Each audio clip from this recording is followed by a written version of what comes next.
Olá, queridos amigos que nos acompanham em mais um quadro Estudo da Fé. Nós estamos fazendo uma caminhada de estudo nos símbolos, nos gestos, nas palavras da liturgia e, de forma especial neste vídeo, nós abordaremos um importante papel que todos nós desempenhamos diante do mistério celebrado. Quem é cada um dentro da liturgia? Talvez esta seja a pergunta que possa nortear a nossa reflexão neste vídeo. Há uns vídeos passados, nós estudamos um pouco sobre a ideia de participação por meio das palavras, das posturas e dos comportamentos ao longo da celebração e também estudamos um pouco sobre esta identidade única e de uma certa forma padronizada da Assembleia Litúrgica. Olhando para estas duas realidades, tanto desta participação uniforme enquanto um só povo de Deus, enquanto um só corpo reunido em torno do altar, e olhando também para esta identidade de assembleia que, juntamente com o ministro ordenado, celebra o sacrifício que ali acontece naquele momento, nós podemos então entender realmente que existe, não apenas por parte do ministro ordenado, mas também por parte dos leigos, uma ação, uma atividade, é uma participação ativa.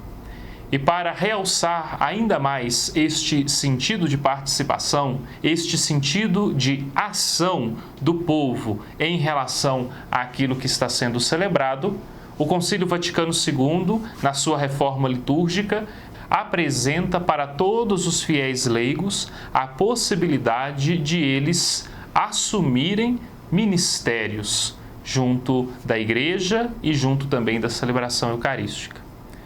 Nós ouvimos muito no nosso dia a dia, sobretudo na nossa convivência enquanto comunidade, enquanto igreja, estas palavras, ministro, ministério.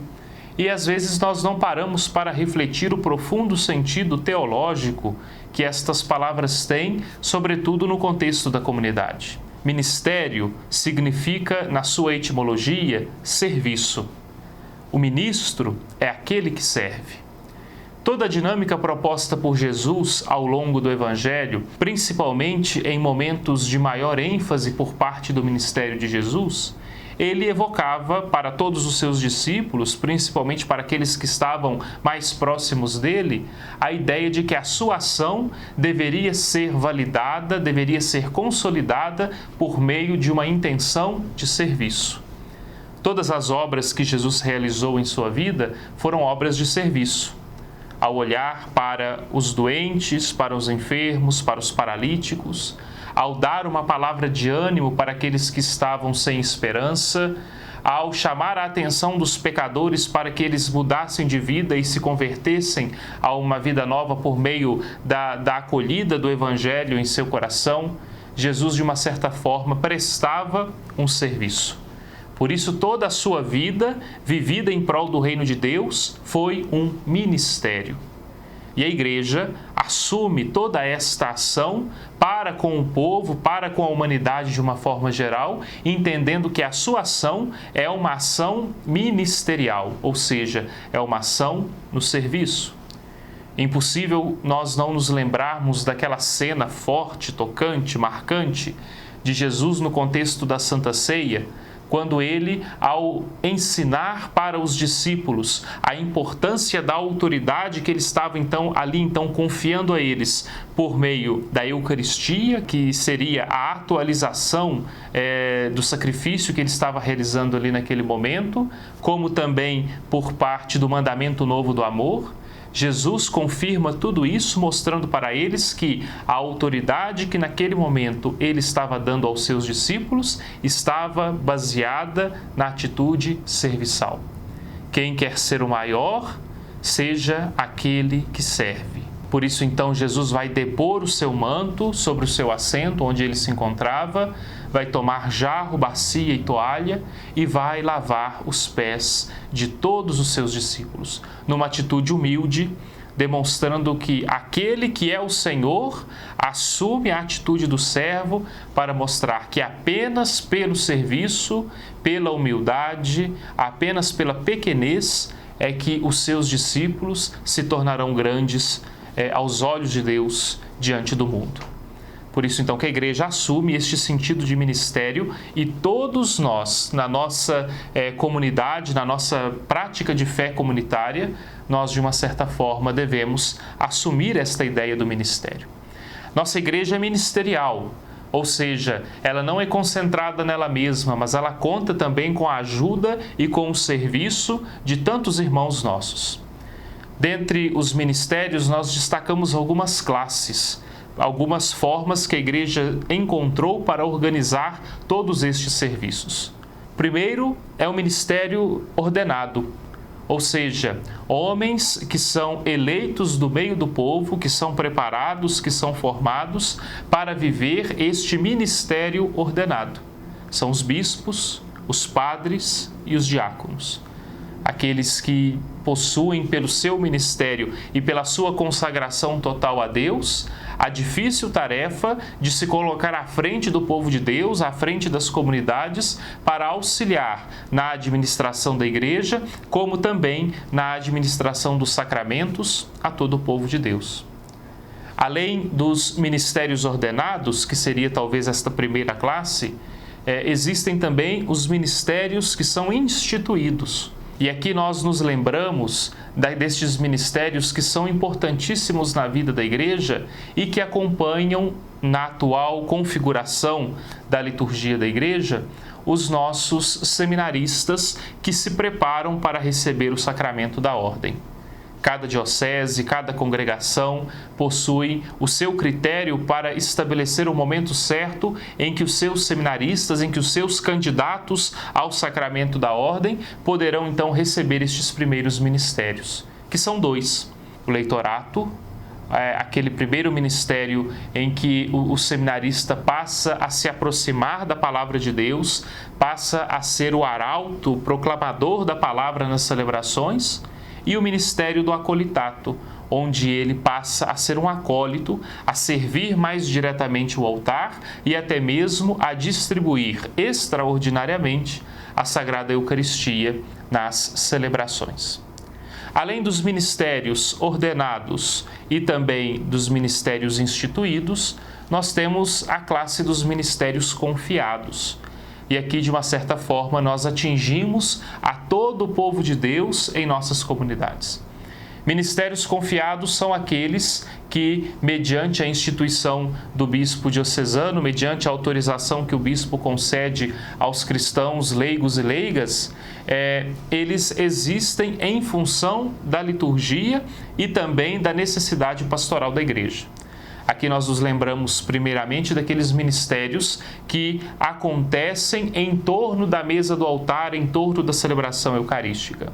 Os ministros extraordinários da comunhão eucarística, os ministros da palavra, aqueles que são formados para proclamar a palavra de Deus nas celebrações, como também para presidir as celebrações da palavra na ausência dos ministros ordenados.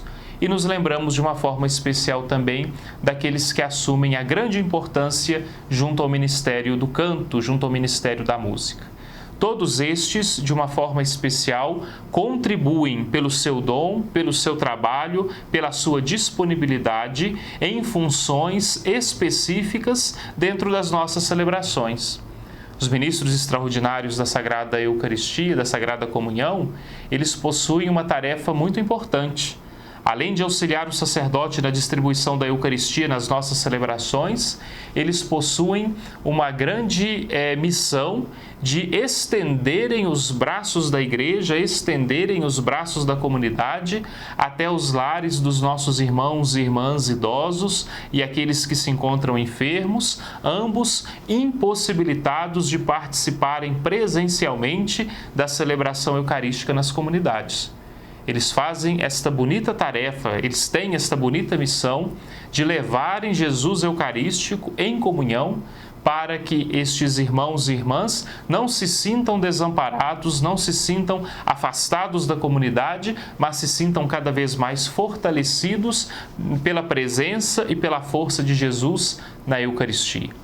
Os ministros da palavra são aqueles que, previamente preparados, devem, assim então, formar um grupo consciente do valor da palavra para proclamar a mesma nas nossas celebrações.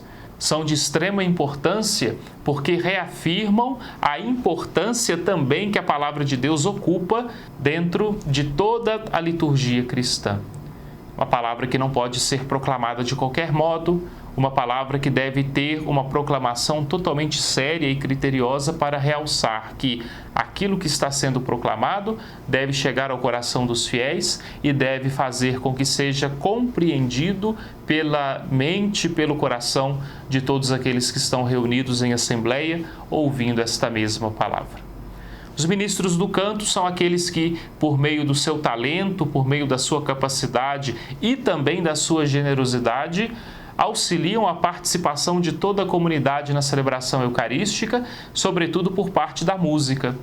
Nós bem sabemos o papel fundamental que a música ocupa não apenas na celebração eucarística, não apenas na nossa liturgia, mas também em toda a nossa vida de uma certa forma, e eles, por meio desta responsabilidade de estarem totalmente em consonância com o mistério que está sendo ali celebrado, eles devem auxiliar pelo seu ministério a participação, conduzir todos os fiéis por meio do seu ministério a participação plena no mistério celebrado ali naquele momento. Além destes ministérios, nós possuímos também outros ministérios que vão auxiliar, sobretudo, nas necessidades pastorais das nossas comunidades. Embora não seja algo muito recorrente em nossa realidade, sobretudo na nossa diocese, existem ainda ministros que são designados pela autoridade diocesana, pelo bispo diocesano, para desempenharem uma função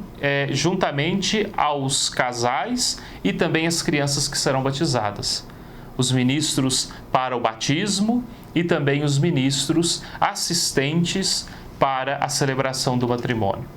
Essas duas realidades, esses dois ministérios vão surtir efeito e vão contribuir para o trabalho pastoral da Igreja em realidades grandes e talvez até então desassistidas por parte dos ministros ordenados, e lá eles vão encontrar espaço para atuarem mediante a necessidade da Igreja.